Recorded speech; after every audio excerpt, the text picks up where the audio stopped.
Bonjour, mon nom est Nathalie. J'ai travaillé comme agente de liaison pendant 7 mois chez GEM. Mon contrat vient de se terminer au début mars, c'est-à-dire juste au début du confinement. Alors là, je suis tranquille à la maison. Et là, mon contrat chez GEM m'a amené à faire de la co-animation aussi, les lundis soirs et le mercredi après-midi. Puis ça a été vraiment une superbe de belle expérience qui m'a amené à sortir de ma zone de confort, puis à me découvrir des forces que j'ignorais.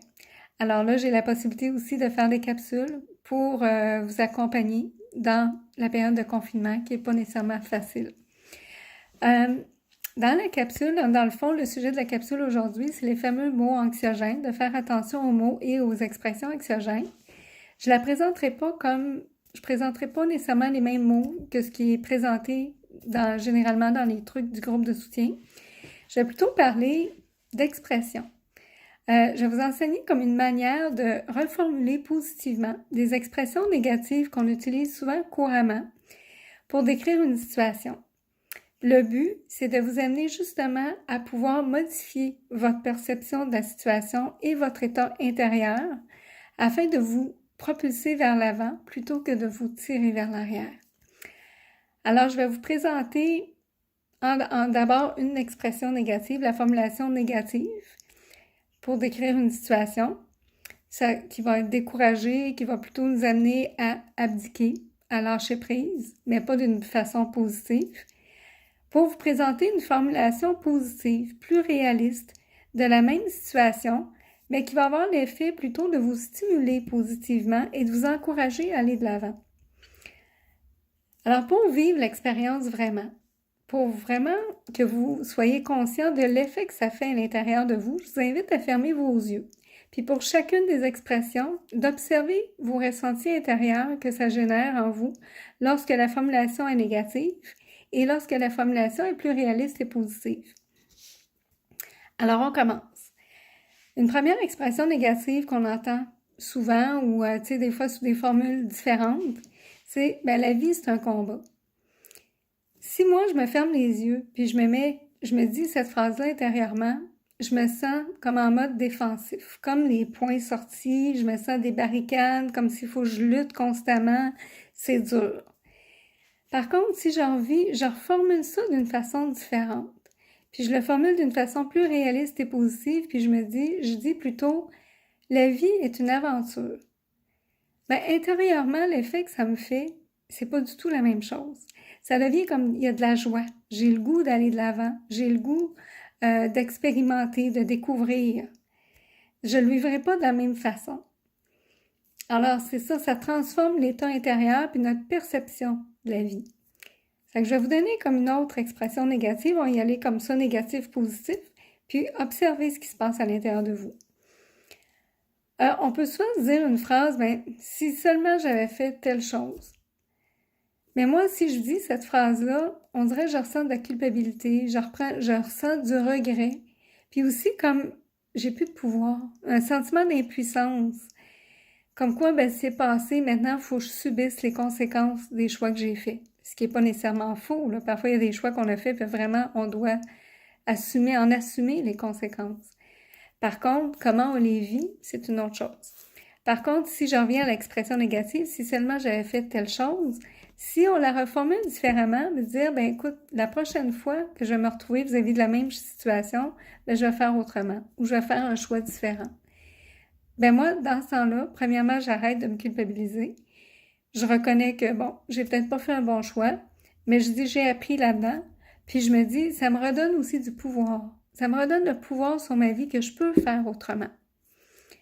Une autre expression négative qu'on entend souvent, c'est un échec. C'est sûr que derrière l'échec, il y a un grand sentiment de dévalorisation puis qui peut carrément nous freiner à essayer une nouvelle tentative parce que, disons, on y arrivera. On a peur d'échouer. L'échec est présent. Par contre, si on le formule différemment, dire, j'ai fait un essai. C'est un essai, ça n'a pas été fructueux. Maintenant, comment je pourrais faire pour que ce soit plus fructueux? Notre ressenti est complètement différent. Et ça nous ouvre à ce moment-là, encore là, des voies, des portes. Ça nous amène à aller vers l'avant. Une autre chose, une autre expression, c'était une erreur. on peut le voir de façon plus réaliste et positive, ben, c'est une leçon. J'ai appris de ça, puis la prochaine fois, ben, je saurai que c'est pas le bon chemin à faire, c'est pas la bonne chose à faire. Puis je vais faire un choix différent. Une autre expression négative aussi qu'on entend, bon, c'est un obstacle, c'est une grosse difficulté. C'est sûr que si on se dit, ben, c'est un obstacle, c'est une difficulté, un obstacle, ça le dit, ça freine, ça arrête, ça stoppe. Tandis que si on le transforme en réaliste et positif, ben, c'est un défi. C'est une opportunité pour moi d'apprendre, puis de peut-être me dépasser et de me découvrir des choses que j'ignorais sur moi.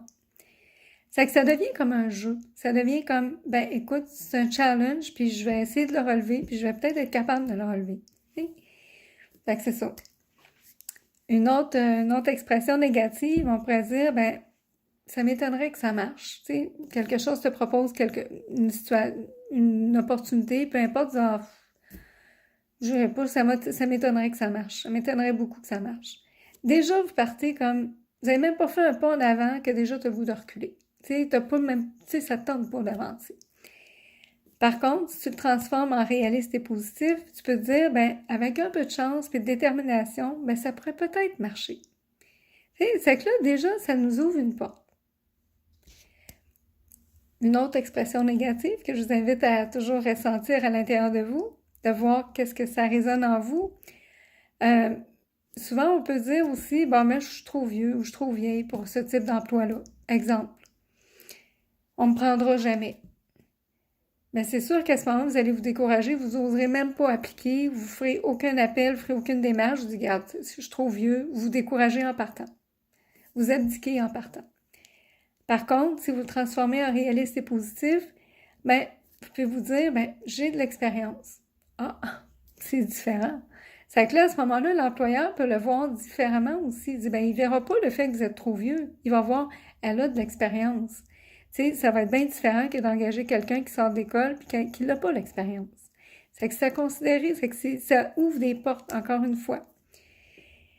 Une autre expression négative, bon, je vais encore échouer, j'y arriverai pas. Tu sais, je veux même pas essayer, j'y arriverai pas. Tu sais.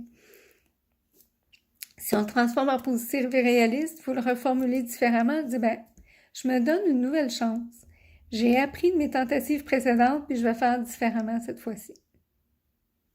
Encore là, c'est toujours du côté que ça stimule, ça propulse vers l'avant. Le feeling est différent à l'intérieur de soi. Une autre expression négative, bon, je suis incapable de faire ça, c'est impossible. C'est que déjà, vous n'avez même pas essayé, puis vous êtes convaincu que vous n'êtes pas capable. Par contre, si on le formule différemment, ben, ça pourrait ne même pas vous arrêter à savoir si vous êtes capable ou pas capable, mais plutôt vous poser la question, comment je peux faire pour réussir? C'est quoi les chemins? Ça peut être d'interroger des gens autour de vous qui ont réussi, qu'est-ce qu'ils ont fait pour que ça marche, as-tu des trucs à me proposer, etc. Tu sais, c'est de trouver les moyens, des solutions concrètes pour que ça fonctionne. Puis finalement, une autre expression qui n'est pas négative en soi, mais qui, on ne reconnaît pas notre valeur et le pouvoir qu'on a eu sur la situation, c'est « j'ai eu de la chance ». Par contre, si on le formule différemment, ben, oui, on a peut-être eu de la chance, oui, mais la chance, souvent, on la construit soi-même aussi, la chance. On a un pouvoir là-dedans, on a agi en conséquence pour la créer, notre chance. C'est qu'on peut le transformer et dire plutôt, j'ai été déterminé et persévérant. Alors voilà. Alors, c'était des exemples pour vous montrer à quel point les expressions négatives peuvent nous freiner et à quel point il s'agit juste de les reformuler différemment, de façon plus réaliste et positive, pour vous donner plutôt l'envie d'aller de l'avant et de vous ouvrir les portes. Cessez de vous culpabiliser, puis de vivre des situations comme une aventure, comme des tentatives, des expériences. Alors, on est dans une période de confinement. Je suis convaincue que ça amène son lot de défis et d'opportunités de se dépasser, puis de découvrir les aspects de soi aussi qu'on ignorait. Alors, moi, je vous dirais, allez de l'avant, puis prenez le temps de vous observer. Vous avez le temps, vous en avez tout le temps présentement, allez-y. Observez-vous, puis transformez, amusez-vous. Vivez-le comme une expérience de jeu. Amusez-vous à les transformer, puis voyez l'effet que ça fait à l'intérieur de vous. Alors, bonne chance. À la prochaine.